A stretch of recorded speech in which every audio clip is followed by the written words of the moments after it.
लगा दूंगा। अमीरों की नगरी में गया, प्रभु की कृपा हुई और लकड़ियों का दाम 10 गुना प्राप्त हुआ। बाजार गया, फल फूल मिठाई कदली फल मेवा इत्यादि सामग्री लाकर पड़ोसी बंधु बांधवों के साथ लकड़हारी ने अपने घर में भगवान की कथा पूजा करा। अच्छा, कथा कभी भी ये नहीं कि बच्चे बाहर घूम रहे हो 15 साल का तुम कथा में बैठ जाओ। सत्यनारायण भगवान की जय। हाँ, कथा में बच्चे भी अगर 7 साल से ऊपर है तो अवश्य बिठाने। अपने बच्चों को कथा में बैठाओ, पूजा में बैठाओ। भगवान सत्यनारायण की उस लकड़हारी ने कथा कराई, अपने बच्चों को कथा में बैठाया। सब ने कथा श्रवण की, महाराज सबको प्रसाद दिया, बच्चों को प्रसाद दिया, स्वयं प्रसाद ग्रहण किया। प्रभु की कृपा हुई, लकड़हारी धीमे धीमे धनवान हो गया, भगवान का भक्त हो गया, हर महीने पूजा कराने लगा। एक दिन लकड़हारी अपने बच्चों को कारोबार दे दिया और स्वयं भगवान की भक्ति में लीन हो गया और अंत में भगवान के धाम को चला गया। हमारा द्वितीय अध्याय ये विश्राम लेता है। बोली सत्यनारायण भगवान की जय। सूत जी महाराज कहते हैं, संतों मैं आगे की कथा सुनाता हूँ, ध्यान से सुनना। तृतीय अध्याय, एक उल्कामुख नाम का राजा था। अच्छा, राजा बहुत बड़ा, राजा के घर में कोई कमी नहीं थी, माना धन बहुत था।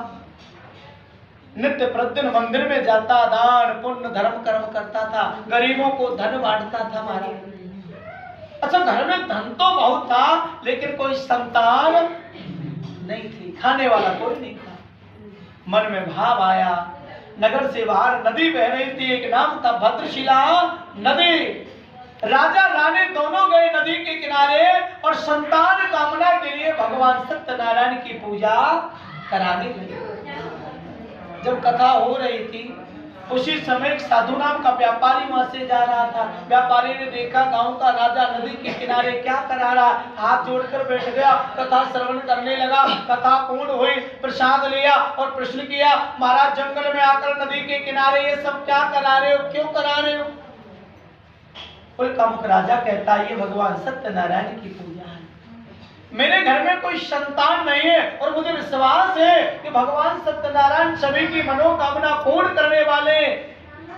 भगवान सत्यनारायण की कृपा से हमारे घर में कोई संतान हो जाए, इसीलिए मैं कथा व्रत कर रहा हूं। साधु नाम का व्यापारी कहता है, भगवान संतान तो हमारे घर में भी नहीं है।